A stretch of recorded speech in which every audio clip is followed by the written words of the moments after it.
We are on the air everywhere, ladies and gentlemen. This is WeatherBrains episode number 703. This is for the 8th of July, 2019. And we're down to just a few more weeks. Hang on.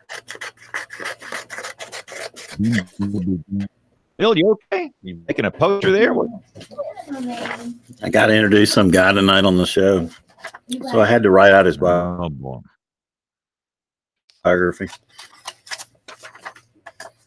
That's all I could tell from his book was he couldn't keep a job in the 70s or 80s. No, wasn't happening. So we got to figure out this. We got to figure out this Hangout replacement sooner than I know. Did you check out Zoom or whatever somebody suggested?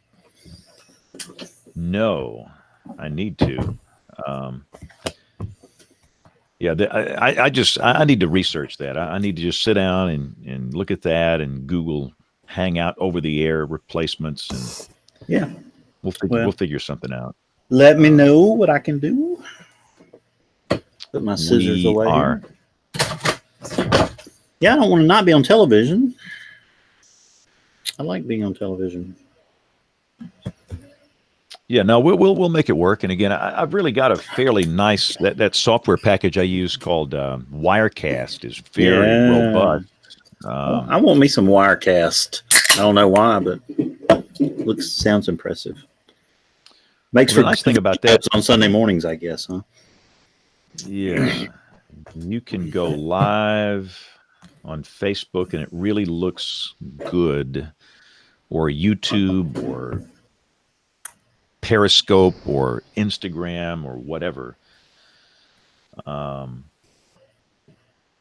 yeah, I will try and do some research on that. Hopefully, things settle down a little this week. It's been a busy day. We Charles Daniel left. Where did he go? Short-staffed. Can you say? In fact, I have been. Yeah, Charles. I don't know if you know this. Charles and his wife. They have two beautiful children, but they are autistic, and it's severe, and they are not verbal, and they are entering kindergarten, and it almost takes a full-time parent.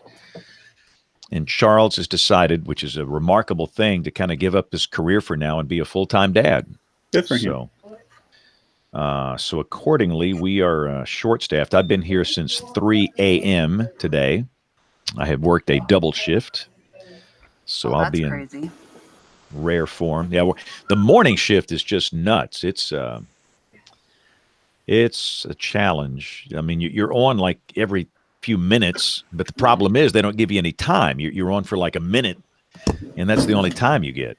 How long is your morning show? Too long. 6 hours.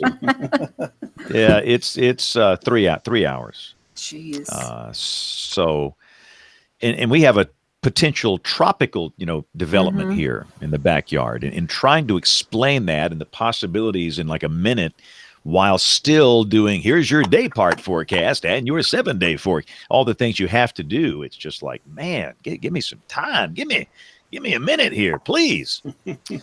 So I did the morning shift, and then had a school talk today, and then did the midday workout, and we have a job candidate here today. So I just had a nice dinner with him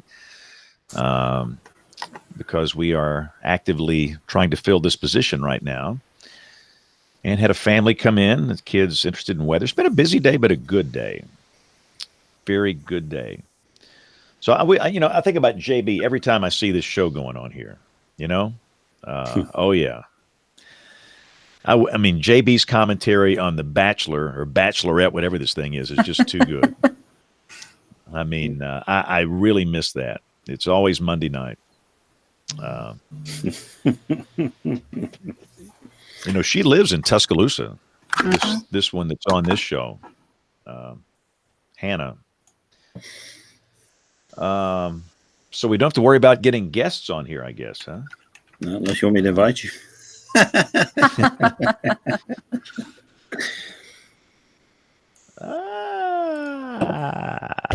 So we can't say it's a homegrown show because we have a real guest WeatherBrain tonight.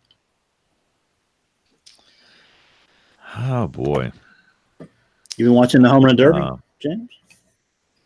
Aubrey, No, I've got you might be the interested in Home Run Derby too, Aubrey. I'm sorry. I actually, you know what? I actually am, and I knew it was on, and I didn't even turn the. I've been catching up because I was out of town for the weekend. So Vlad Guerrero hit 29 home runs in the first round. Maybe I should turn it on. So he won't be worth a flip in the second round. Where's the All-Star game this year? Cleveland. That's kind of interesting because I'm sure it was there in the middle or early 90s when the Jake was new. I saw Terry Francona a few weeks ago, manager of the Cleveland Indians. And I saw him in, of all places, Detroit, Michigan. Is that who they were playing when you went to Detroit? Yes. We sat right by the Indians dugout. That's cool. I had never watched that Michael Jordan 30 for 30 about when he played baseball in Birmingham. That was good. Had a lot of Hardikoff in it. Yeah, about to say, our boss on the weather side, Bill Hardikoff, ran the Birmingham Barons back then, and I lived in that neighborhood back then in Trace Crossings, and we would often hop on a golf cart and take it down to the stadium down there and watch Michael Jordan. And we were coming home on a Saturday night. We had been in Tuscaloosa, and we saw the lights on, so JP and I, our oldest son, decided to walk down there, and we got in the stadium, and right as we walked in, Michael Jordan hit his first home run, which was kind of cool. So we were there, and all the TV camera crew guys had left, and so it was not broadcast live. And understand, nobody had cell phones back then. It was back in the 90s, and so some guy was rolling video, and man, he made some profit on that deal, selling the video of Michael Jordan's first pro baseball home run to Inside Edition or NBC Sports or whoever. The George Michael Sports Machine. How do you see that show? Is it on Netflix or what's the channel to watch? For the Home Run Derby. Michael Jordan special. It was on ESPN, and when they were running a marathon of their 30 for 30s, I think, unless it was showing at the SEC network, that wouldn't make any sense. It would have to have been on the big network. So it was really a good show, actually, about him and his dad and his history, and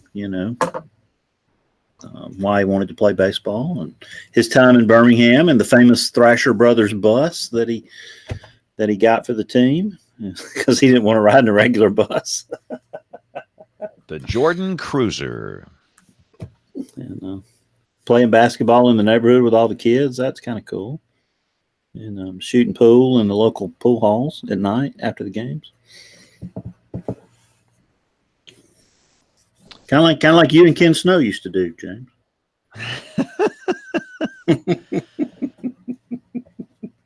Man, I learned a lot about you today.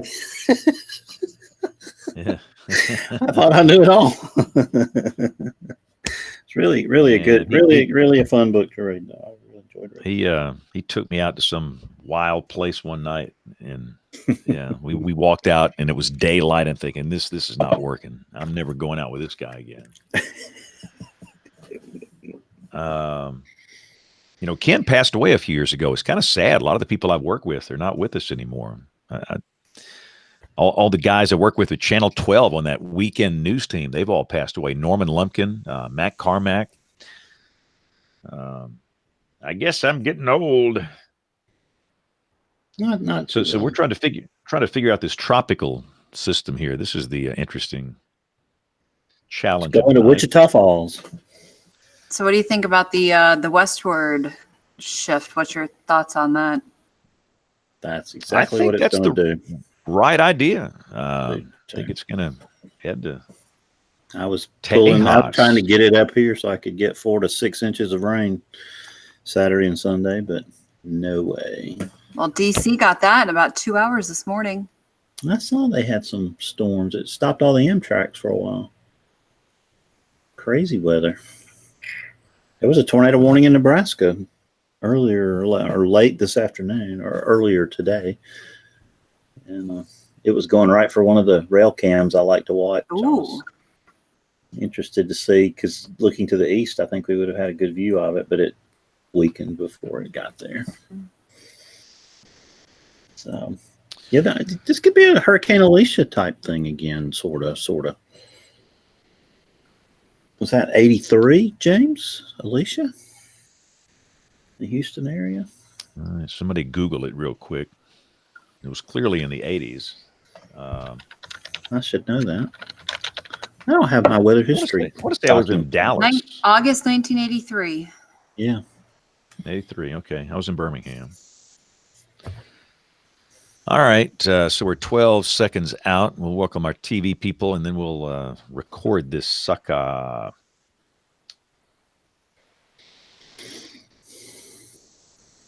And hello, ladies and gentlemen. Welcome to WeatherBrains. It is Monday night. It is 8:30 Central Time, and you know what this is. We do this every Monday night on local television. We thank you for watching. If you're watching over the air or on cable, and we could just roll this thing right now. We're going to make this an easy show tonight. So let's do recorder number 1, recorder number 2, and here we go in 5, 4, 3, 2, 1.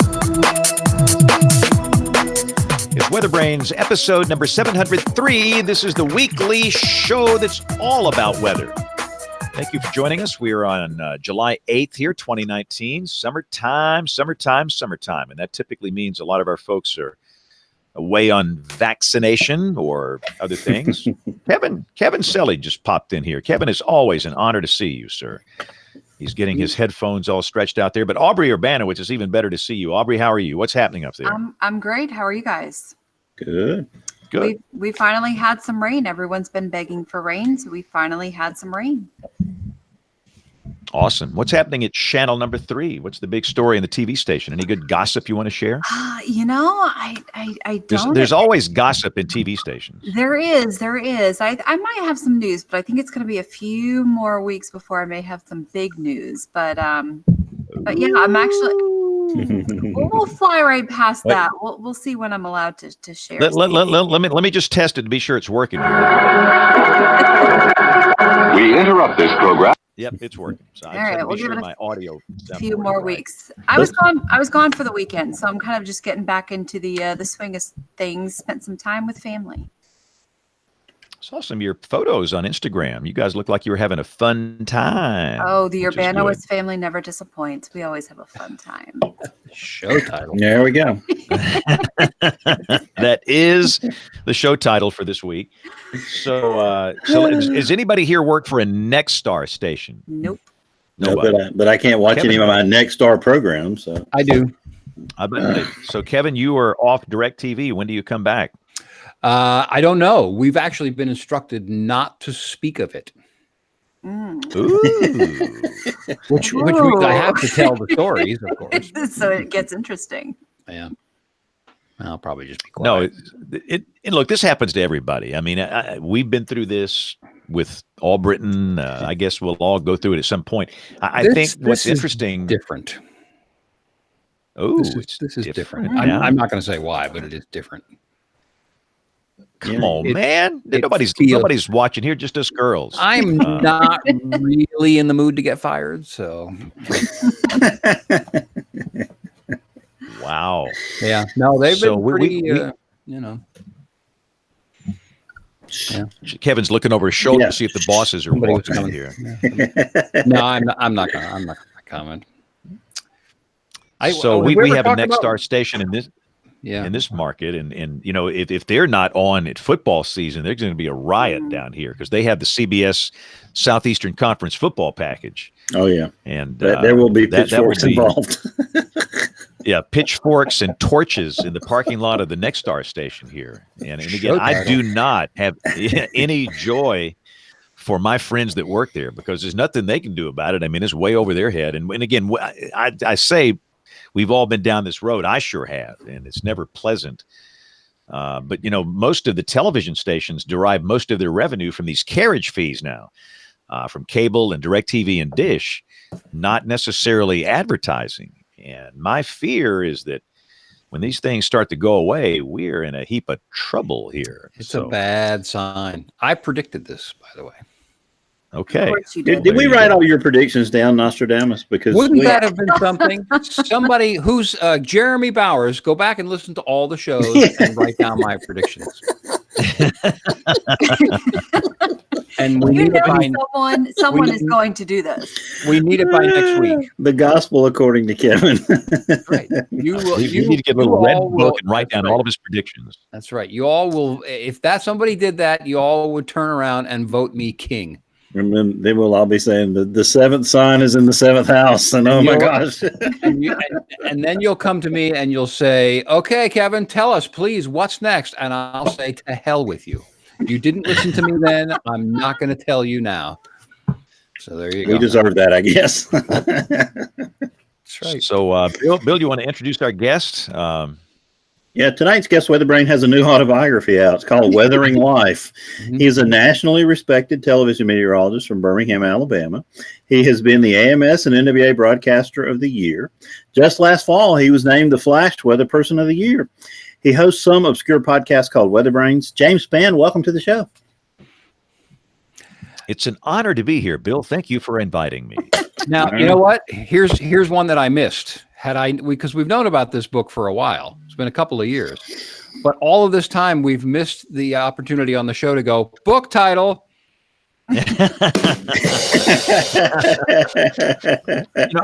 will say, newcomers to this show, they start scrolling through the website, weatherbrains.com, and they start looking at these show titles. Yeah. And I will say that they're good. A little disturbing. Yeah, a little. I've gone back through some of them, and I'm like, oh my, did I say that? Mom, don't look. Yeah, I mean, so did we sort of model those after Leo and his program, James? Was that sort of the idea? Yeah. He does show titles, and we just years ago started. When somebody says something stupid or outrageous, everybody just screams show title, and that becomes the show title. And people, out of curiosity, will listen to see what in the world are they talking about. Yeah, it's like the Easter egg. You find it somewhere in the show. For a short time, we let the chat room decide. That's right. That's how Leo used to do it too. What broke us to that? Laziness. We don't know. I think maybe we met in a White House bathroom. Yeah, that's a good one. That's a really good Wires one. to know Hurricane Kim. Better luck playing pickup sticks with your butt cheeks. My snowball failed me. One of my favorite Aubrey ones. One of my favorite Aubrey ones was she didn't use the bail money, or I didn't. Use the bail money. That one can be reused. Well, probably there's some that relate to JB that are some of the classics, like picking cotton in some undisposed fashion or something like that. If you want to get some good laughs, just go to weatherbrains.com and scroll through the show notes and look at the show titles. I mean, that stuff's pretty funny. Yep, they are funny. Well, James, you're an accomplished author now. This is really cool. The book is a good fun read. I enjoyed reading it this afternoon. I don't know. Go ahead. Anything about publishing? Nothing. When was the first time this was mentioned? And by whom? On this show? No, by whom and when? Somewhere somebody said James Spann book. What was that event? I actually started making some notes, just little random notes about weather events and working them. This was back after, I want to say, Ivan in 2004 and Katrina in 2005. And I never intended on it to be seen by anybody. I was just kind of keeping a little diary. And then 2011 happened, and I think it was not anybody that said you should write a book, but in 2011, I thought somebody needs to document some of this stuff because I've been doing this 41 years.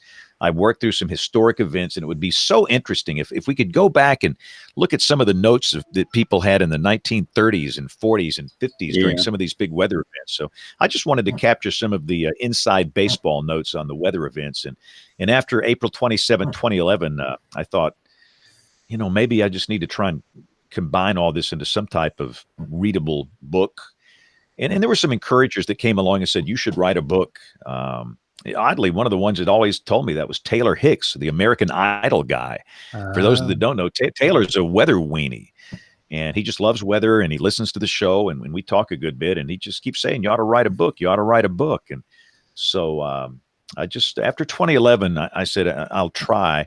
But my problem working 16 hours a day, that doesn't allow time to be a writer. Writers, they have, they sit on these lake houses on the weekend with their little laptop on the swing, and they have this tranquil setting and this marvelous, atmosphere for creativity and writing. And I don't have that. I mean, I've got like maybe 5 minutes on an airplane or I've got 10 minutes here in the closet in the WeatherBrains corporate headquarters, or I've got maybe 30 minutes at my house and I've got to go. And so the whole book was just written in little bits and pieces, and it took 10 years to get it done.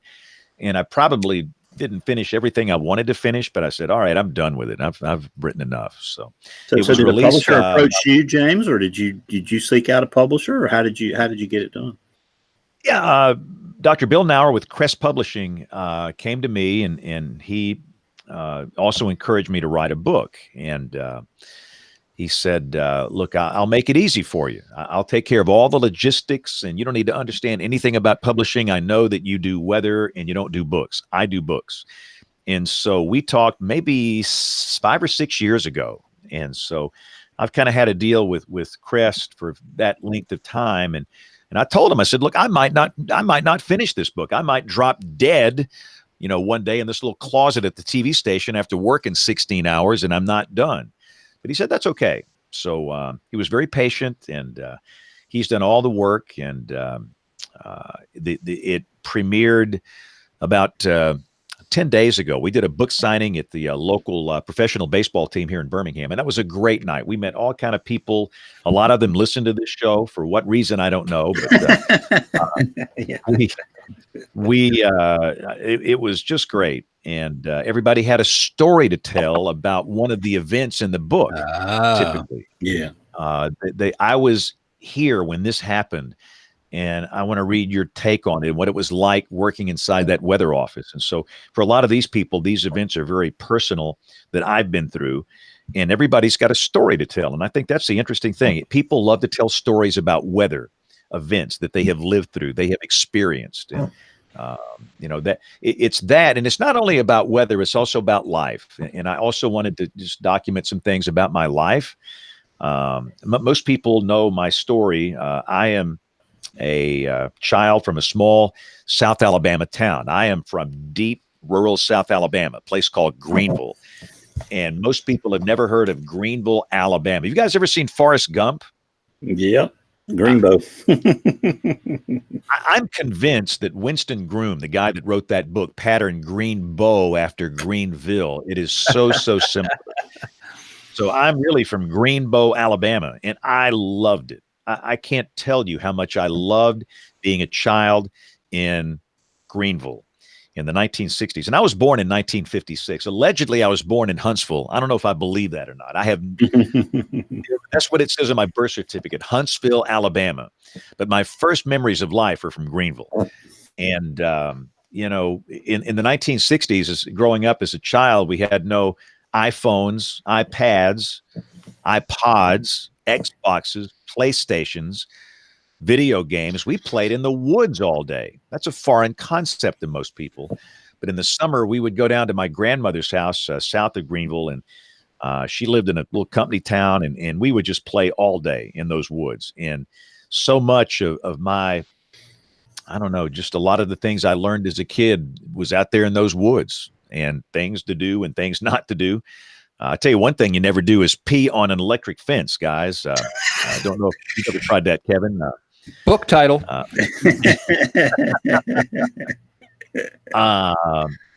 But we talk about girls and trucks and cars and Vietnam. We didn't know what that was. Yeah, I was going to ask you about that, James, because we were concerned about that in the early 70s, as being 10, 11-year-old kids. And Did that influence you in the late 60s? Well, it didn't really influence me because we didn't exactly know what it was or where it was, but we knew some of the older boys that were graduating from high school were going over there, and some of them weren't coming back, and we didn't know if we were having to go over there or what. I mean, it was a mystery to us, a total mystery, and we really didn't dive into that. And then the other thing that was going on back in the 60s is the civil rights problems, and that's probably a book for another day. But I'll tell you guys, I saw racism, real racism. I looked it in the eyes, and that's the one thing that I knew something was wrong. I knew something was wrong, and you could not be seen with a black child if you were in downtown Greenville. And maybe a child was with you that was of color, you couldn't be seen. You had to duck in the car, or they had to duck in the car. Those are unbelievable stories that we had to go through that, James, because people don't believe. Right, this is in our lifetime, in my lifetime for sure, Bill. And I don't know if you experienced it or not. No, I showed up at Norwood Elementary School in 1968 in the first grade, and it was the first class, I believe, that had African American children in it, and there were 2 young black girls in my first grade class, and I walked out of school with one of them the first day of school and got yanked up. And it was my first, experience with that, racism. And I don't think my parents were so much racist. They were worried about protecting me from somebody else who was racist. And so they spent a lot of their time in the late 60s, early 70s, kind of, hiding us, sheltering us, shielding us from that situation and trying to protect us. And that's just unfathomable to me that happened in our lifetimes.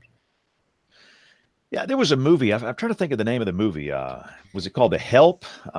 Yeah, great. We just watched it a few weeks ago again, and my children were just absolutely glued to it. They were amazed. And I said, let me tell you what, they got it right. If you want to see what it was like in the 60s, growing up as a child, watch The Help. And we had a maid in our home that was African American, and I befriended her daughter, or I'm sorry, her son, and we would have just a great time together. But I remember if we ever went into downtown Greenville, we couldn't be seen. We literally had to duck under so nobody could see us. You could not eat with people of color. You could not go to school with them. And I didn't understand that. You couldn't go to the swimming pool with them. They went to one pool, we went to another pool. We went to one restaurant, they went to another restaurant. And I saw that so alive, oddly enough, in all places in the church. And I didn't like church as a child. I didn't like it. I remember there's a big hair preacher guy screaming and pointing, and he kind of scared me. And then in VBS, Vacation Bible School, we would do activities like making ashtrays for the deacons so they could smoke. And so I remember putting in the little tiles and the little cigarette holders, and they would smoke on these big ashtrays we made on the front steps of the church, talking about ways of keeping black people off the property.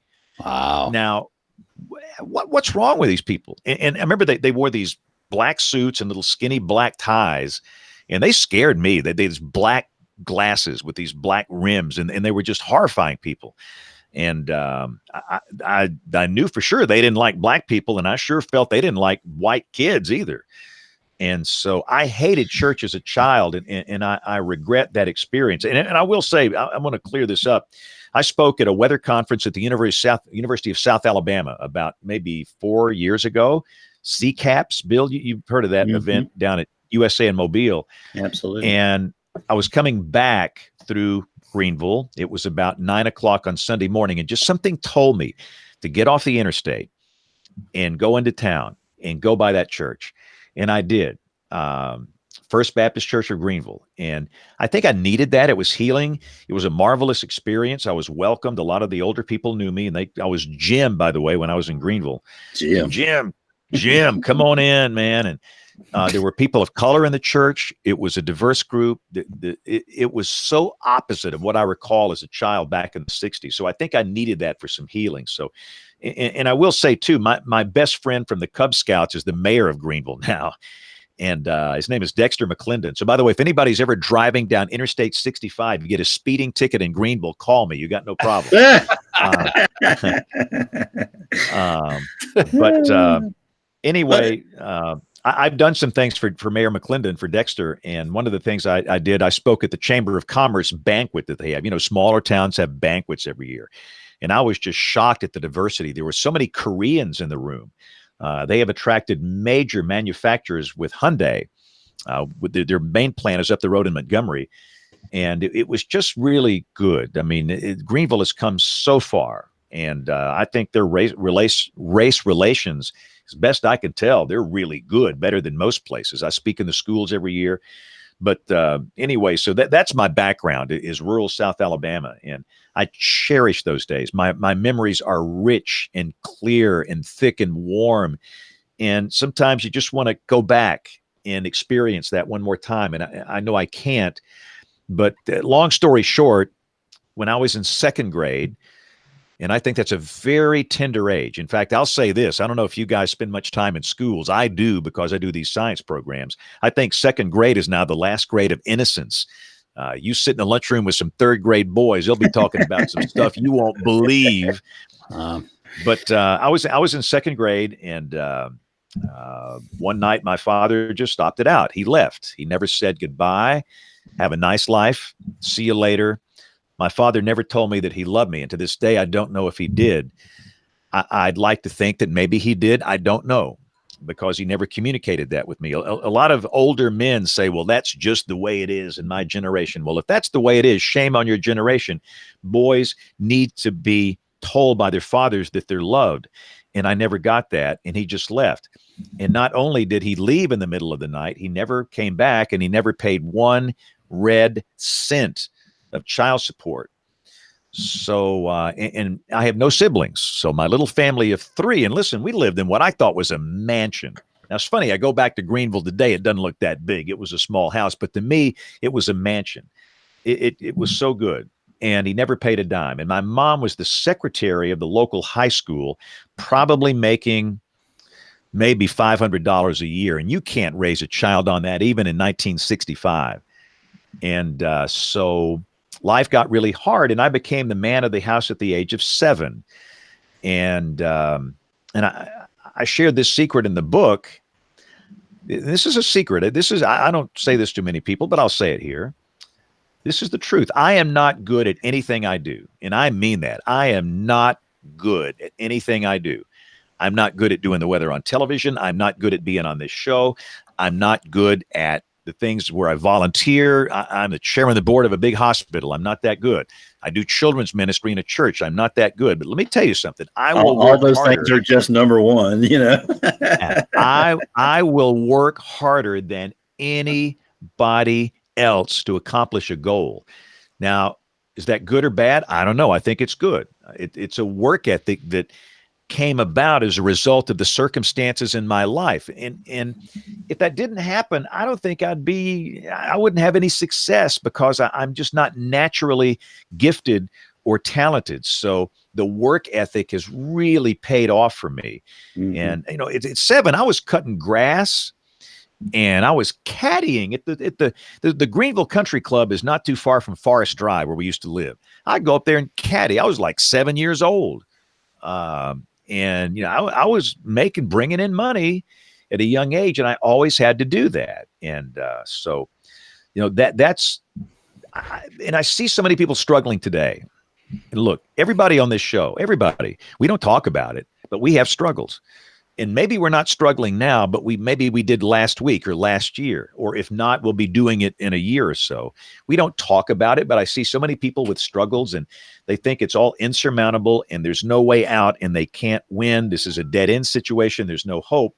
And I felt that way. You know, when he left, I'm thinking, man.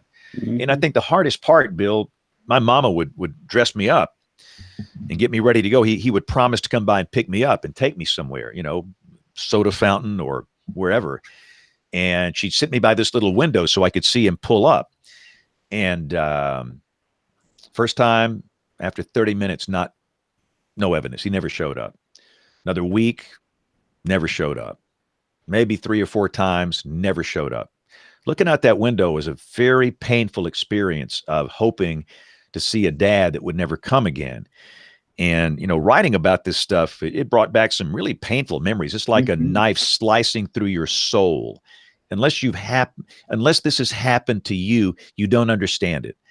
And I think maybe there was some healing where I just needed to kind of see the reality of what happened and the good things that came of that. But I just write about my life and some of the hardships when I was a child and the meandering changes that led to a career in weather. So now you went back and saw your father. You went back and found him, James. Was that a redemptive experience or what for you personally? Yeah, it was very healing. I was like 37. It was 30 years after he left. 37 years old, married. At the time, we had one boy, and father, husband, and I just felt like I needed to find him. And to make a long story short, he was living in the same state, Alabama, which is where I live. And me and a friend went to find him. And after knocking on some doors and asking some questions, we finally found his house, knocked on the door. And after 30 years, I was looking at him. First time in 30 years. And what happened, it's kind of hard to explain, but some really good things happened to me. Some stuff I was fighting. I was fighting hate and anger and rage. I used to be a hothead. Not people say I still might be a hothead today, but I was really a hothead. I mean, you look at me crooked, I just want to rip your eyeballs out. I mean, I'm from Butler County, man. And I think a lot of that had something to do with him. And a lot of that was just taken away. I'm like a walking miracle. Now, I've got a lot of weaknesses, but I'm not the hothead hater guy full of rage like I used to be. And the little warm memories of me and him doing things together when I was 4, 5, and 6 years old before he left came back to me. He took me to the circus in Montgomery. He took me fishing in Georgiana, stuff that means nothing to nobody. But I have those memories, and those memories I carry with me because I like to think that, again, he loved me. And the experience wasn't good because as I started to talk with him, I realized he was drunk. My father had a condition called alcohol dementia. Basically, years and years and years and years of chronic alcohol abuse had taken so many brain cells away. It was as if I was talking almost to this board back here. And he would die soon after that in some government facility. And I wound up sprinkling his ashes on the family gravesite down in South Alabama. But it was healing for me because I was changed in that some of that pure hate was taken away. And let me tell you this, fellas, I don't think I could do this today if I was still like that, because with the vitriol we see now and these haters that come along and the stuff you see on Facebook and the Twitter, my head would really explode. I mean, I'd want to go through the inner tubes and go murder somebody. So I'm glad that experience happened. It wasn't a Field of Dreams moment. And you all have seen Field of Dreams where Kevin Costner gets to go back and have a catch with his dad, but it was still good. I'm glad that it happened. So go ahead. Go ahead, Kev. You're talking about keeping stuff in versus letting stuff out. And we learned a little bit in the NPR piece, the audio piece that ran a couple of months ago, that the time after 2011 was difficult for you to talk about things and what had happened, and sounded like you had real struggles processing that. And even Karen your wife was mentioned in that piece. And so it sounds like, as I said, you're discussing keeping stuff in and what it does to you versus getting it out immediately or shortly after or 30 years later. Is that fair? Yeah, that's very fair. I mean, holding some stuff in for 30 years, that's not healthy for anybody. That is not healthy. That will kill you physically and emotionally and spiritually in so many different ways. And so after the 2011 thing, I went back, and most guys do this. I think it's a guy thing. We just hold it in. We're not good communicators. We don't speak from our heart. And finally, we were at the kitchen table one morning, and I just had to let it go. Sometimes you just got to let it go. And I think it's important for us to recognize as men, it's not a sign of weakness, it's a sign of strength when you kind of let it go like that. So holding it in, whatever demons are haunting you, whatever is in your soul that's just this big block that's a problem for you, you just need to talk it out. And that's why I think all men need a good group of friends to have a lot. And I see this today, fellas. I mean, we have a lot of lonely people in the world. What they do, their friends are all here on the Twitter or on the face bag, and you go to these Facebook pages, that stuff's not, everybody in the world's got the perfect family and they're making all this money and they've got all these trips and nobody ever gets sick and everything's just great. I mean, this is almost a false world over here. So I think it's important to have real friends and you're seeing them in a real place at a real time, eye to eye, so you can talk about this stuff if you need to. And most men are guilty of not having enough close friends to really do that. I meet with some old baseball coaches at the Waffle House once a month. We're kind of retired from coaching. We all coached our kids, and it's just an accountability group and a chance to talk. And I'm afraid men don't have that opportunity. So it's important.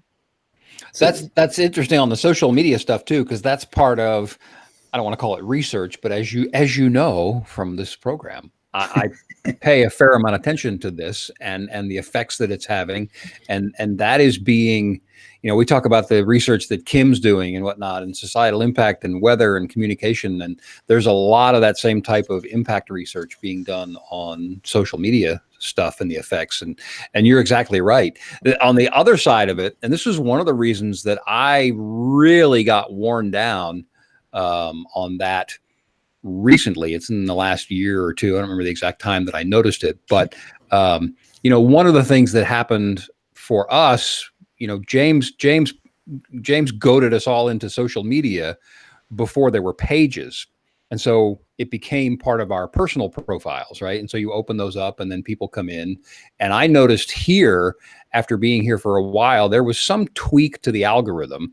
And I guess everybody knows, maybe they don't know, you're not seeing a timeline, a chronological timeline. They're filtering what you see based on a bunch of different factors. It's input and how many other people like the thing, and then the language and so on and so forth. And I remember when I realized this is a number of years ago, when our dog passed away, I had posted a picture of her and said something, and people just came out of the woodwork that, that I knew with words of encouragement. But I realized, and I eventually proved it, what Facebook was doing was it read that post and it said, uh-oh, dog died. He must need some support. We're going to feed this post to more people in his network, which is fine. That seems honorable. But what dragged me down a couple of years later was there was just nothing, almost nothing in my feed other than so-and-so's in the hospital. So-and-so passed away. So-and-so had this bad thing, that bad thing, the other bad thing happened to them. And these are all people that I didn't know. And I ache for those people, but I don't know them. But a steady, constant diet of that was really, really difficult and detrimental to take, from a psyche standpoint. You just don't need, because James mentioned, you see people's vacation videos and stuff like that, but for whatever reason on my feed at that time, for a long time, there was not even the vacation video stuff. And that was one of the reasons that I got pushed off of it. But the real danger of that stuff, and I don't want to go back to James, or I do want to go back to James and not focus on social media, but they're constantly manipulating that. They're manipulating your life and what you see, and they're literally doing experiments with it as well, because we talked about that before. And that's wholly dangerous. Because of what you said on the show, Kevin, Zuckerberg put you down for the glass half empty algorithm. I get that badge or whatever. But the stuff that they're doing is really, really dangerous, and that's one of the reasons that I got out of it. But we got to go back to James. So do you have another question, Bill? Yeah, you go ahead. I sensed a little bit of this in talking about, what was the name of the book that came out after 2011? The woman that was on the show. What Stands in a Storm? Stands in a Storm. Yeah. Kim Cross. Yes. And I didn't read that till sometime later, but boy, that was really, really good and something. But comment on this, James, is the feeling that maybe even you projected on some of those people of being abandoned in a moment like that, when there was really scary stuff going on. Does that make sense as a question? Yeah, it does. I think at some point we all feel abandoned. Everybody. I mean, come on. Everybody on this show, at some point in your life, you felt abandoned. Maybe you've had a little fight with your spouse, or maybe, something's happened with your parents, or maybe just you had a death in the family and all of a sudden you feel that way. And, that's the one thing I don't want anybody to feel that. That's a bad, bad, bad feeling. And so I think one of the things I've tried to do with my career is to be sure that people don't feel that way when you've got this 300, mile wide swath of severe weather and storms rolling in here. And we have the chance of tornadoes and severe storms, and it's 3 o'clock in the morning. You turn on the TV. Will anybody be there? And so I always want to be there for people. And I think, I don't know if that's good or bad for me, but I think it's good for what I'm trying to do here, is that I understand the feeling of abandonment, and I don't want people to experience that during life-threatening weather. That they want Right. somebody real to be there and to kind of hold their hand through it and say, it's going to be okay. We've been here before. We'll get through this again. Let me tell you what to expect. And if they really think you're sincere, if they can read that in your eyes and know that you really have a concern for them, I think that's a good thing. And I've tried to do that, as long as I can. Not that I'm perfect. I'm still learning. That's the one thing about it. You learn something new every day in this business in terms of communication. But the one thing about that, you always have to be there for them. So that's why I don't take vacations in spring. If you've noticed, I don't take a vacation in March or April. Why? It's a tornado season. I don't want a big tornado outbreak to happen, and I'm just a no-show. Or let's say there's thunderstorms in the middle of the night. We had this a few weeks ago. Middle of the night storms, bad ones. And I was down at Cape Sandblast, on vacation. Stayed up all night. I say all night till about 3:30, 4 a.m. working the social media side, just kind of answering questions, telling people it's okay. This is what's going on. I want to always be there for them. I don't want to be the guy that's not showing up when somebody's looking out the window, if that makes any sense. Yes, I tell this story a lot, and I've done it in classes and stuff too, that there was a consultant that came through somewhere I was many, many years ago, and he asked the weather staff one day, he said, what do they want from you? And, we all kind of puffed up. Well, we want, they want accuracy, and they want the 7-day forecast, and they want responsibility, and all of these things. And he let us talk, and then he went, no, he said, they want you to protect them. Whew, that's huge. That's just huge. I think of that every day. It's wow, that's huge. It's a huge responsibility. But I tell that story so that people would that want to do this would hopefully remember that. Yeah, and that's the thing. Now I got a job opening, and that's what I'm looking for. Somebody with that same attitude. You're always going to be there for them. You're protecting them. You're going to get to know them, and you have to love the people that you serve. And this is why I take people to the Walmart. In fact, I should take these job applicants to the Walmart and watch them interact with real people. And if they're offended by these people, or if they think they're, rednecks or ignoramuses, or they're from Alabama, I can't handle it. Well, then don't come here. If you're going to be on television, you have to serve and protect these people. It sounds kind of corny, but that's what you're doing. And if you don't like the people, or just don't do it here, go somewhere else where you like people. And if you don't like people anywhere, then go to work for some place where you don't have to deal with people every day. We are in the people business. And if you're not good with people, you don't need to be doing this as a practitioner. So James, question for you then, what's the statute of limitations on running an illegal radio station?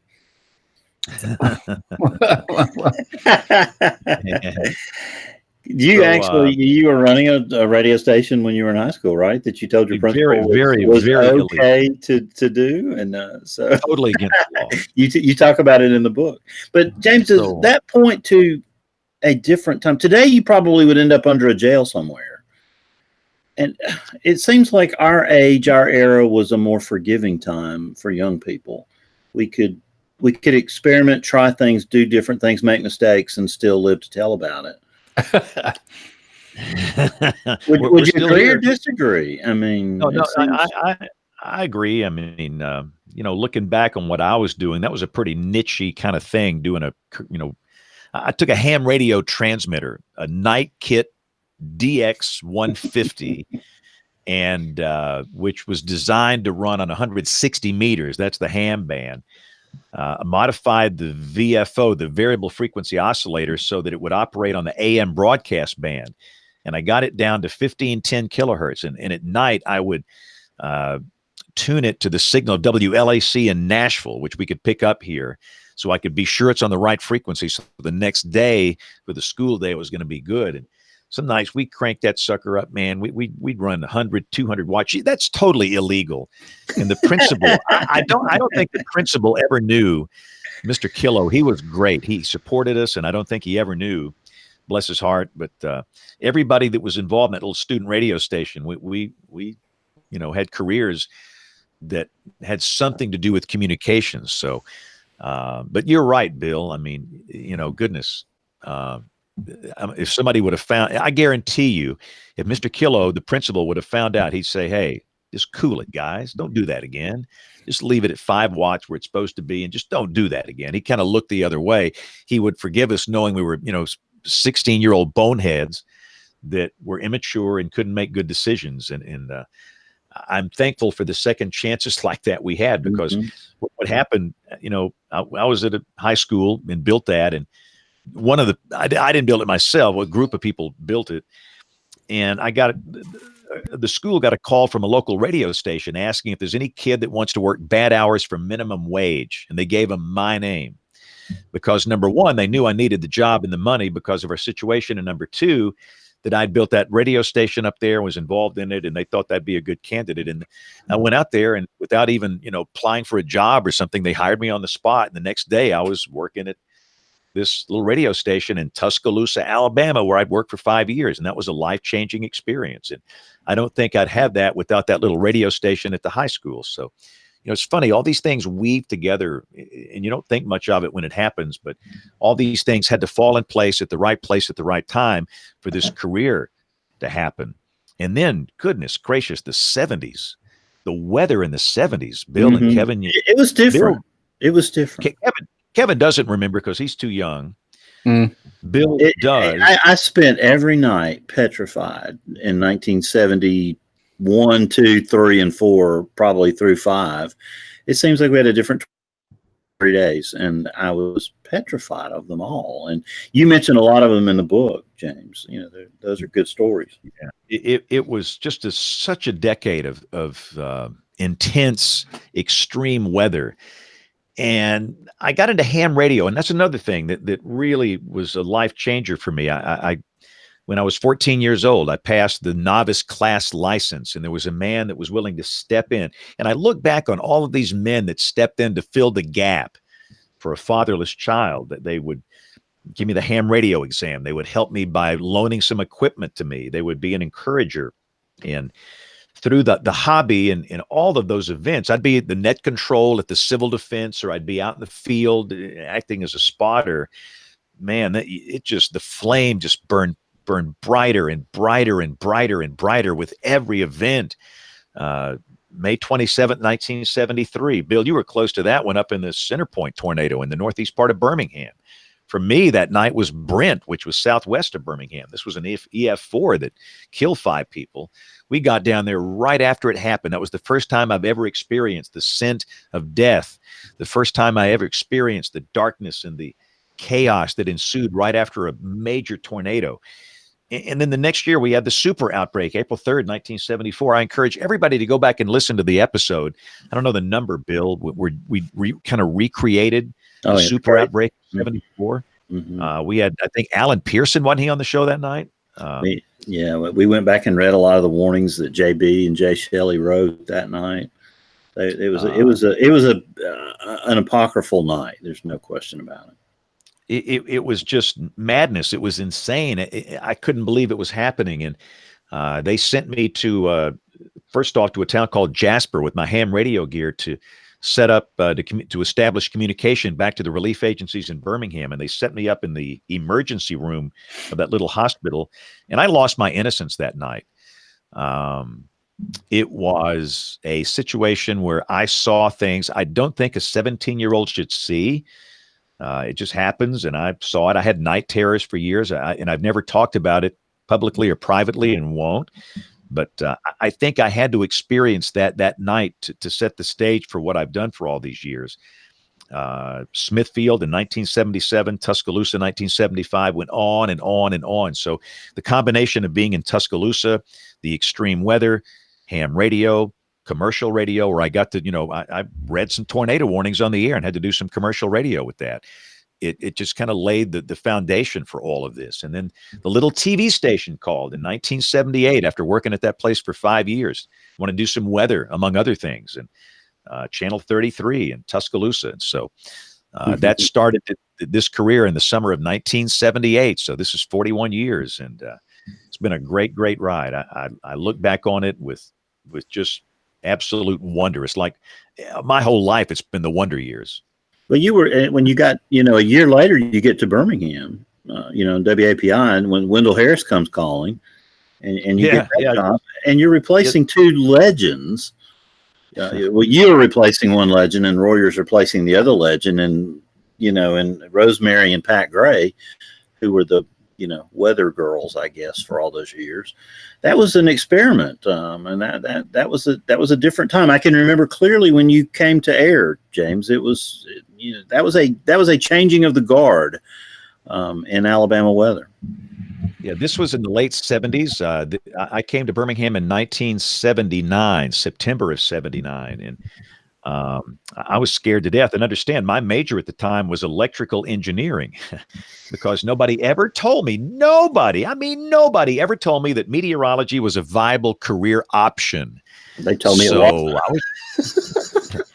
I was just going to, be a double E major and go work for the Southern Company or something, making widgets or designing cogs. And, but that, before you know it, I was 22 years old and I was the main weather anchor at the NBC channel in Birmingham, 22, with no formal education. And goodness, that'll never happen again. And the other thing that was so odd about that month, September of 1979, does anybody recall what happened on the Gulf Coast that month? Hurricane Frederick. Yeah. So I was scheduled to be on the air. They were giving me a few days to kind of get used to the place, and I was going to go on the air the next week. And here comes Frederick, and so they decided to send me down there. Understand, I was 22 years old, scared to death. No experience doing anything like that because at TV 33, we didn't do that. And of course, back then they had no satellite trucks. They told me they go down there and find a place with a phone that works. You've got to find a place with a phone that works. And something, goodness gracious, how are we going to do that in a hurricane landfall? This was a big hurricane too. So we made the decision to stay at an evacuation center in Mobile, not down on the coast, but on Mobile Bay in the city of Mobile, called Azalea Middle School, because they had a working phone and they said the utilities are underground and they promised it was going to work during the hurricane. So I did phone reports during the landfall, phoners in that evacuation center. And it turned out to be just pretty rough. They had evacuated an assisted living facility, a nursing home in there, and the roof came off the building. And they had to evacuate these patients, these nursing home patients, to a different part of the Azalea Middle School. And during the process, some of them had some injuries to their skin and some other things. And I remember seeing a surgeon needed our television lights to try and get some of these people kind of patched back up. And it was, and then the wind and the noise was just, and I had been in Hurricane Eloise. It wasn't my first hurricane, but, and then the next morning we shot video and drove back 5 hours to Birmingham. There was no satellite trucks back then. You drove it back. So we drove it back. We edited in Birmingham, got it on the air. And then the next day we flew down in a new station helicopter that they were going to announce the next week called Sky 13, which made it a whole lot easier, and shot all the damage at Gulf Shores, Orange Beach, Dauphin Island. And then we came down again later when President Carter came to visit. But that was my first month on TV in Birmingham, was a very devastating hurricane called Hurricane Frederick. When they sent me down there, I thought they were trying to get rid of me. We hired a goober and we're going to get rid of him down there. Yeah, this was a mistake. Send him to a hurricane. That'll take care of our problem. Yeah. So James, you end up in Dallas, and a lot of people would wonder why in the world you'd come back to Alabama after that. Yeah, this was back in the mid-'80s. I was transferred. They called me up to the front office on a Friday. And typically in television, when they call you to the front office on a Friday, you're being fired. And I wasn't being fired. I was being transferred. And they said, in fact, the general manager said, you got a phone call. I'm thinking, what is this, a phone booth? This doesn't make any sense. And it was the CEO of the company, Times Mirror Broadcasting, a guy named John McCrory. And he said, appreciate what you do. We're going to transfer you to the biggest station we have in Dallas, and you start Monday. Whoa. So went home to tell my wife, and she went into labor the next day. She was expecting, and our son was born the next day, August of '84, and they still made me go to Dallas on Monday. I mean, this is back when dads had like one day off, you know. Now they get like family leave and all this. So I went out there, and I was just, you know, scared again because I've never been to Dallas before, never worked in a top 10 market before, never had a child before, a newborn, never left my wife in that newborn like that. And it was just so surreal. And on top of everything else, they were firing a lot of people, making all these changes in the newsroom. And they told me, don't talk to anybody. Just go in there, get it done, and we'll have you a new news director and all these people in the next few days. So, you know, I got my little graphics together, and I was putting on my microphone, and some guy, some old guy, man, he slapped my wrist real fast. I mean, he hit me hard. He called me boy. He said, boy, you do that one more time, I'll file a grievance on you so fast you won't know what your name is. I said, whoa, okay, I guess I know now. But it was a union shop, and nobody told me. But you couldn't put on your mics. You couldn't, you know, put powder on your head. You couldn't do anything. They were all union positions. Kevin, you ever worked in a union shop before? No, I remember you telling me those stories, though, when we worked together. It was funny. Did Times Mirror guy in any way, shape, or form say, do you want to do this? No. It was pre-designed. That they had been working on it for months, and for some reason, I guess they didn't trust me because I might fib or tell somebody. But they were going to tell everybody at the last minute, you're being fired, you're being transferred, blah blah blah blah blah blah blah blah blah. There was no choice, and I probably just should have said, look, forget it. I'll go work somewhere else. My wife just had a baby. I can't leave them. But they did say, now this is back when the TV stations were a license to print money. You can fly back every day if you want to. So on us, fly back every single day. And they meant that. And I could. And I'll tell you, here's a good way of knowing how much money they were making back in the 80s. I got a call from Wendell Harris, who was the news director at 13, who went with me to Dallas. He called me up one morning. I was home about 11:30. I lived in Plano, Texas. And you guys know where that is. It's north of Dallas. And he said, you got a live shot this evening. And I said, okay, Wendell, fine. Where is it? And he said, the National Hurricane Center. I said, yeah, right. Well, where's the live shot? I didn't even make plans here. And he said, the National Hurricane Center. I said, Wendell, that's in Miami, like Coral Gables. Do you know that? And he said, yes, I do. They had a Lear jet waiting on me at the Addison Airport. A Lear jet at the Addison Airport, and a driver came, picked me up, took me to Addison, hopped on the Lear jet. Boom! We got off the plane at Miami about 4:20. We were in the Hurricane Center at 4:50. They already had the crew set up and everything, the lights, and I walked in there, and I was live from the National Hurricane Center at 5 and 6 o'clock on Channel 4 News for Hurricane Gloria, which has nothing to do with Dallas-Fort Worth. This is how much money they had. You know, they're sitting around an editorial meeting in the morning. Let's send the weather guy to Miami because that's kind of a big story for the East Coast. It had nothing to do with Dallas. And we did fly commercial on the way back. We didn't fly the Lear jet, but it was a different time. Those are the stories they would tell about Marty Haig, too, who was at Channel 8, is that there was just, you know, and I would argue with television stations are still a license to print money, but the money goes to debt service, not to Lear jets to Coral Gables.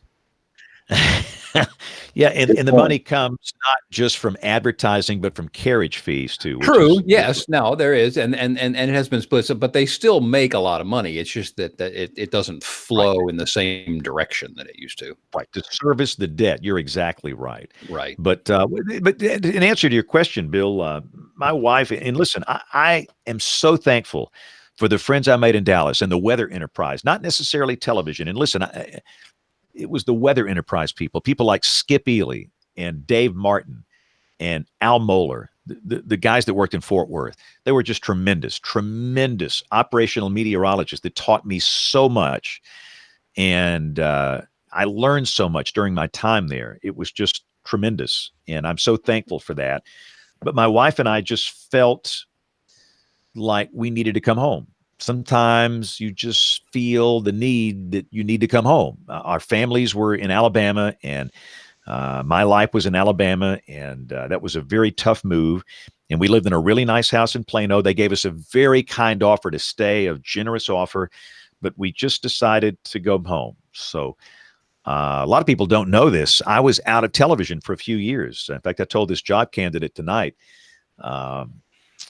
Dave Baird, who worked with me for years in news, Tom Stipe, he's the producer of the Alabama Sports Networks, and me, we bought an AM FM radio station in Demopolis, Alabama. So I went from Dallas in a top 10 market, making a pile of money, to Demopolis, Alabama, to run a small radio station combo that we bought just to get us back home. And I thought I would never, ever work in television again, because how do you, I mean, you've hit the top, there's nowhere to go but down. So I'm just done. I'm going to retire at the age of, I was 30 when I came back to Demopolis. But let me tell you what, the one cool thing about that little radio station, man, you could do weather anytime you want, all day. We own that sucker. We are the consultants. We are the owner. We are the manager. We do whatever we want to do here. So that was some of the greatest radio weather I ever did, was during the years of owning that thing. But Mike Royer left Channel 6 to go to 13, and they needed a weather person. And so they tracked me down in Demopolis, and we cut a deal on a napkin in the Hardys in Demopolis, Alabama, to come back to Birmingham Television, to Channel 6. This was in 1989. So I've been back since 89, left 6 to come to this new station in 96. And here I am. And again, in the book, it just chronicles my life and all these events like a Hurricane Ivan, the ice storm of 1982. Bill, you know that one. See, Bill, you've lived through all these. Oh, yeah. Went down to like 2 or 3 below zero on Monday morning or Monday night. And greatest fortune. If we could, was it really a bust for you, James? Really? Yeah. At the time, I never knew that. We busted the timing really bad. I thought I knew the Weather Service did, but we were all ready. I was excited that it was going to get here earlier than it was supposed to. We warning, because I was already in the hotel business, and I went to my boss the day before and said, "Look, you got to pull people in tonight." And he was like, "You're crazy. We'll wait till it starts snowing." And I'm like, "It's not going to snow. It's going to be an ice storm." And so he wouldn't listen to me. So we spent the next 4 days with no employees because of his ineptness. But that was the first time nobody listened to me about a weather forecast, James. You didn't talk much about the jump from Channel 6 to 3340 in the book.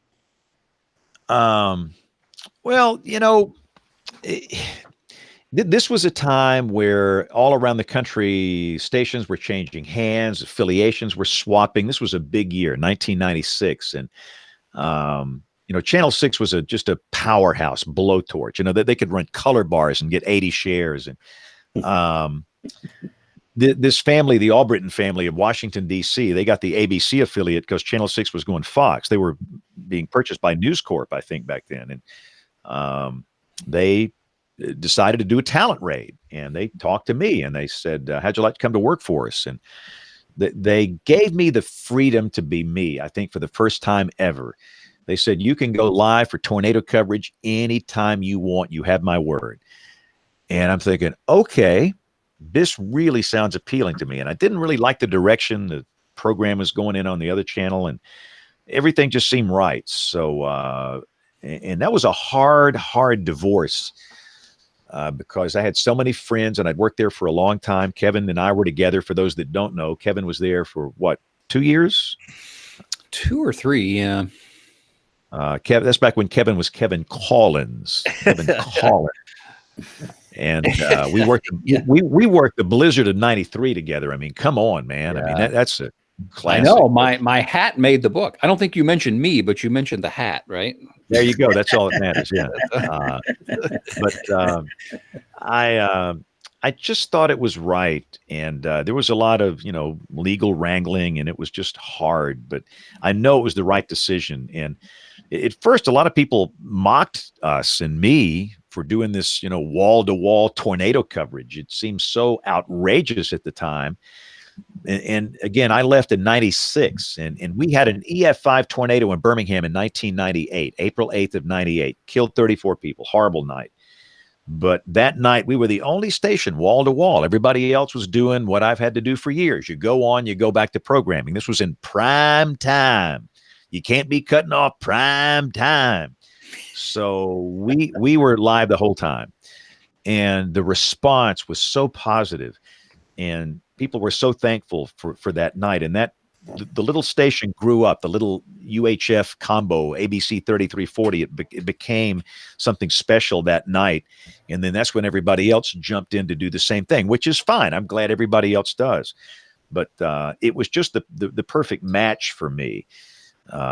And I am fiercely loyal to the Albritons. They would sell out to Sinclair, the big boys, the big owners. And I don't blame Robert Albritton. I am proud of him. Sold those suckers for $1 billion. That's great. And I'm still fiercely loyal to them. But, for me, I'm thankful for Sinclair. They just let me do my thing. They honestly do not bother me. They leave me alone. I do my thing. I get it done. I'll work harder than anybody in this building if you leave me alone. So it's been a good ride with them. And let me just say this too. The book is, writing that book doesn't mean that I'm done. I'm just getting started, man. I feel good. People think, well, you must be retiring now. You've done your book and you're out of here. No. The one thing that's really changed is this little thing where I work out. It sounds like it's insignificant, but I was getting so tired. I couldn't stay awake for the 10 o'clock news, the late news here. I just couldn't do it. I mean, my mouth was moving. My brain was shut down. It wasn't a service to anybody. And so I started to work out. I've never done that in my entire life, but that has been life-changing. I did a session today in the middle of the day, and it's given me stamina and energy that I've never had before. Listen, I've been here today since 3 a.m. I worked a double shift. I feel great, which 5 years ago, I would be dead. I'd be a greasy spot on the floor down here. So with that and some changes in nutrition that they've helped me with, I'm just getting started. We've got a lot of work to do in the weather enterprise, and I know a lot of people, and I'm connected with people. And again, I'm not good, but I'm connected. I know people, and I think we can do a lot of special things here. But guys, we got to take a break here. Aubrey, can you do email here in a second? Is that cool? Okay, let's roll Tony Rice, and we're going to come back with the email from Aubrey. We'll do weather roundup. We'll talk about the tropics, picks of the week, and much more as WeatherBrains rolls along. Looking beyond the atmosphere, here's Tony Rice with your astronomy outlook. Well, it happened again. Another backwards sunspot has risen to the surface of the sun. For the second time this month, a sunspot with reverse polarity has been observed. This time it stayed around long enough to track its movement as the sun rotates. This earned it the name AR 2744. It's currently the only sunspot visible during these waning months of solar cycle 24. And that's down from a peak activity of 2014 when over 350 were visible at once. Now, sunspots are planet-sized magnets that are created by the sun's inner dynamo. Like any other magnet, sunspots have a north and a south pole. Today's sunspot popped up in the southern hemisphere, where, throughout cycle 24, sunspots normally were oriented with a minus-plus polarity. This newcomer has a plus-minus polarity, telling us it belongs to the next solar cycle, 25. Now, the transition between solar cycles is a very gradual one. Like a DJ fading between tracks, AR 2744 is among those first beats of the next song, but it's a long segue. Plus-minus sunspots have been observed in December 2016, April 2018, November 2018, May 2019, and most recently on July 1st. That doesn't mean we're out of solar minimum yet, however. NOAA's Space Weather Prediction Center forecasts low activity for at least another year. And you may have heard talk of solar minimum in the same breath as climate change. Some may even make reference to the mini ice age that gripped Europe in the late 1600s. But that's not how this works. even if we were to experience an extended solar minimum, which AR 2744 and its short-lived predecessors indicate is not the case. Reduced solar activity like this has little to no effect on increasing global temperatures. But you knew that. Elsewhere in the sky, Saturn will be at its brightest as it reaches opposition, point in its orbit where it's directly opposite the Sun, from our vantage point here on Earth. Tuesday, July 9th, look for it in the southeast with Jupiter and the reddish star Antares up and to the right. These will rise after 9 p.m. and reach their highest point around midnight. That's your astronomy outlook. Follow me at RTP Hokie for more spacey stuff like this. All right, ladies and gentlemen, time to dive into the email inbox to see if there's anything there. Letters. We get letters. We get stacks and stacks of letters. All right, we got an email from Andrew Terry in the Raleigh area. So what's the big deal with news companies and weather teams using the word tracking? I've noticed more and more people using it. One cannot track something that is not there. Love the show. Well, we'll hang on here. Now, WeatherBrains is tracking the tracker. We track what the consultants track, so you can track along with us. Does that make sense? Here's WeatherBrains lead tracker, Kevin Selly. Yeah, I got nothing. Other than to say, this is one of those examples, and I've said this before, this is one of those examples of something that bothered James, but I took most of the heat for. How do you manage to do that? It's some consultant decided that if you say that every other sentence, somehow that will attract a larger audience. You connect with people. And I argue that. Based on what I have heard of that, and I heard a lot, I think there's probably something to that. But this is an example of, I think, of one of the flaws in the consultant model, in that I think a lot of times what happens is they show up and they tell you things, and then they go away. And nobody is, well, no, I shouldn't say nobody, but oftentimes one of two things happens. Somebody who, they go away and nobody's following up or paying attention to see how those things play out. Or in one case, I know, it's actually two that I know of, because people that have contacted me on the tracking thing, is they get like a general manager who is not necessarily a programmer, but somewhere was, sitting in the corner and heard, say tracking a lot, and then goes overboard with it. Mm-hmm.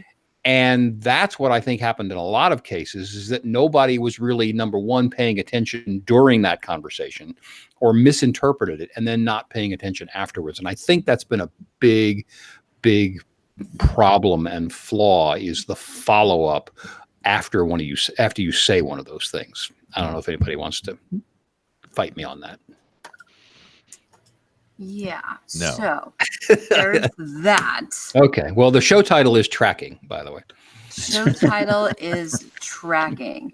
And then this, okay, I've got this from a link, and this link does not work. So Wayne Thompson, you sent me a Facebook photo, and I'm not sure if my spam folder doesn't like it or the Facebook photo is not there anymore, but it is not showing up. So Wayne Thompson, I cannot see your link. I apologize. I think I tried that too. Something appeared to be bad. So with it. yeah, so I'm not sure what happened there. And then was this the same 871? Was this a different when NASCAR race at Chicago on Sunday? This email came in on 7/1. It's 7/8. So yeah, that would have been last week. So we read that one on last week because we had the NASCAR with the lightning strike on last week from the Chicago Speedway. So those are the only two that I have for this week then.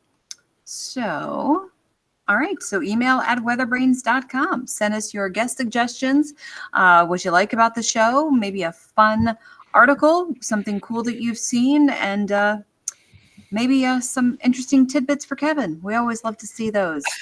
Email at weatherbrains.com. You can also follow us on the Facebook and the Twitter. So I've gotten 10 calls today from AT&T Alert Fraud Risk. Oh. Uh-oh. It's like I block them and they just come right back. Allegedly with the new, of course, I guess you can get these. I thought you were going down the DirecTV road again. No. The spam call things. Allegedly, with this new iOS 13, you can just block them within the operating system. But I keep blocking the numbers, and it comes right back. But it's always from an African nation when you get this AT&T alert fraud risk. So, wow. But whenever it does that, it's like I've got it to where it rings my Mac here, and I need to turn that off because during the show, that's not good. These All might, right, so let's talk about important. Maybe you should start taking them. They might be something important. They could be future guests. Maybe it's one of these guys. Let's get this guy on the show. AT&T fraud risk. So let's talk about the tropics. Weather roundup. We've got a 80% chance. Is it still 80? I'm not even looked at the NHC. 80% chance of a tropical depression forming in the Gulf of Mexico. It is. Let's see. 80%. As a little vortex over Georgia drops south. It's going to drift west. So does it develop? Does it become a tropical storm, hurricane, get a name? What's happening here? Who's going to tell us? Who's the great tropical expert on the show tonight? I don't know what it's going to do, but my sense is that, and you can tell me otherwise, is that, yes, there's a lot of talk about it, but I feel like maybe the hype train got derailed a little bit. My sense is that there's discussion, but maybe people are wising up to the craziness. Is that fair, or am I wrong? Of course, it's still some days out. I haven't noticed too much hype. You know, that's what I'm saying. Yeah, the Uncle Fred's Tot Locker weather forecasting pages guys. I haven't seen much from those guys in terms of hype. Usually, you'll hear, devastating hurricane likely. Yeah, this is interesting to watch. Are they just played out? Are people not, is Mark Zuckerberg not, forwarding their posts? I don't know. Well, all I know. While I watch the cannon splash, we know where that thing's going. The center is going to cross right over. Clean my gun. The place where you clean your gun and dream of Galveston. All right. But the question is, who gets the rain? Some people need it. Some people don't. But it sure looks like all the ensemble means kind of take it over toward either Texas or Louisiana, keeping the heaviest rain close to the coast. A lot of folks inland would like some rain. I don't know if it's going to be as far north as Interstate 20, but we'll see. It's not even on the board yet. Once the thing develops a low pressure center, it's got a well-defined circulation center, we'll I think get a better idea. But it most likely gets the name Barry. All the intensity guidance I've seen ramps it up to tropical storm Barry, not Bill, but Barry. It'll be sitting over Wichita Falls next Monday night at this time when we do this show. There you go. It's going to keep moving right up toward Kev. The one certainty is that we'll be tracking it. No question. And then who will be tracking the trackers? Robert Kyle. Now, WeatherBrains is tracking the tracker. So Aubrey, you say you've had a little rain up there. Everything okay? Yeah. Cool now? Yeah, it's still a bit on the humid side, so we'll get a little break from the rain, a couple dry days over the next 2 days. But you know what? We actually needed the rain, so the rain was very good. We had some flooding issues, I think, on Thursday and Friday.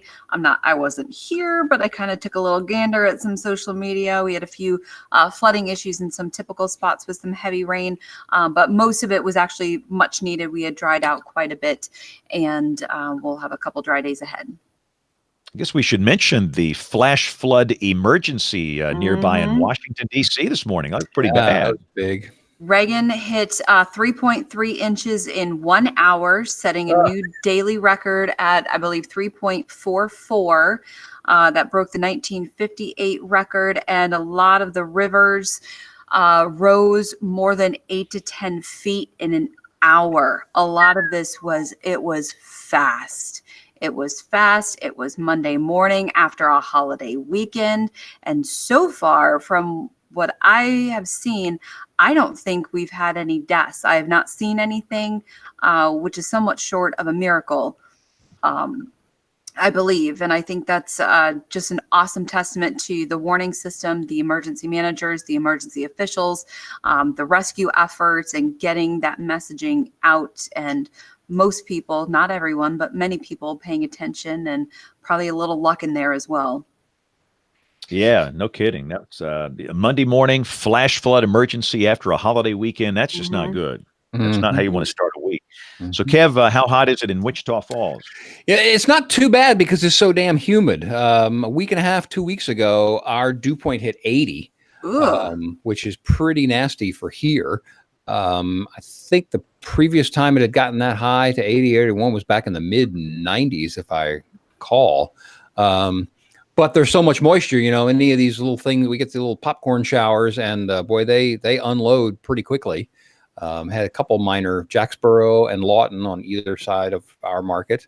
Precipitable waters running 1.8, 1.9. So, yeah, you get under one and you get wet. How you doing on rain for the year, Kevin? I don't know. I'll have to go. You're not in a drought, are you? No, no, we're in real good shape. Okay, and Bill Murray down here in the Deep South, down here in Dixie Alley. It's just hot and steamy, huh? Yeah, we got way behind in rainfall in a lot of places around Central Alabama, even though the sporadic nature means it's not very evenly distributed. But the airport caught back up over the weekend, so we're over the last 30 days back to even and a little ahead for the 90 and a little good for the 365. But Kevin, you're running about 16.2 inches above normal for the last year. Falls. Yeah, approximately 3.38. Well, for the year, but not over the last 365 days. You're 16 inches above for that. Yeah. For the last 365 we have days. our atmosphere has been very moist, and some of those heavy downpours have really, as I said, been quite something. But over the last 90 days, you're 5.5 inches above normal. So, yeah, we had that. We kind of wrapped up that punishing 5-year drought right after I got here. Yeah, and it was really good for me because jokingly people gave me credit for it. But yeah, we did 17 inches in about a month and a half's time, 16 or 17 in May and June of that would have been 2015 maybe. Yeah. So anyway. Mm-hmm. All right, so let's do picks of the week here. I've got to do. I'm the lead of the newscast here because of our developing tropical system. So let's start with Aubrey. Aubrey, what's your pick of the week? What you got? Mine is from the Capital Weather Gang. They kind of summarized the boundary and the moisture convergence from this morning with some of the heavy rainfall totals and some bullet points over DC area and the situation in DC from this morning. And the DC, we say DC, but it was more DC surrounding area, including Virginia, West Virginia, and Maryland. Awesome. All right. So when all these will be up on weatherbrains.com. My pick, it's the HAB page from NOAA. Anybody know what HAB is? Harmful algae bloom. And we have beaches that are closed on the central Gulf Coast because of that, including all of the Mississippi beaches. And that is generating a lot of interest down here in the central Gulf Coast. That's a marvelous page with details on the tiny organisms with a toxic punch. You know what? So my former weekend guy, Eric Janson, who's at WLOX in Biloxi, has been paying very careful attention to that. I should ask him. I should have asked him a long time ago to come on the show, but he's actually, I think, going to go out on a ride with some of the scientists here in the next day or two to monitor that thing. So I should get him to come on the show because it's a big deal. I mean, it's killing dolphin and a lot of other bad things happening down there. Yeah, it is not good. And of course, in our state, we're, that's next door and they're monitoring conditions very carefully. And the next question is, what does the tropical system do to this thing? And I don't have an answer. I'm not an oceanographer, but it'll be very interesting to see. Maybe we'll get somebody to talk about that one time. But anyway, my link will be on the weatherbrains.com website. All right, Kev, what you got for us? I got nothing. What? Sorry. What? Wow. I'll tease. I'll get Eric to come on the show. That'll be my my future pick. Okay, good. All right, Bill, what you got for us? Well, we got an opening next week, Kevin. So you can, because we moved up this famous writer to this week. So okay.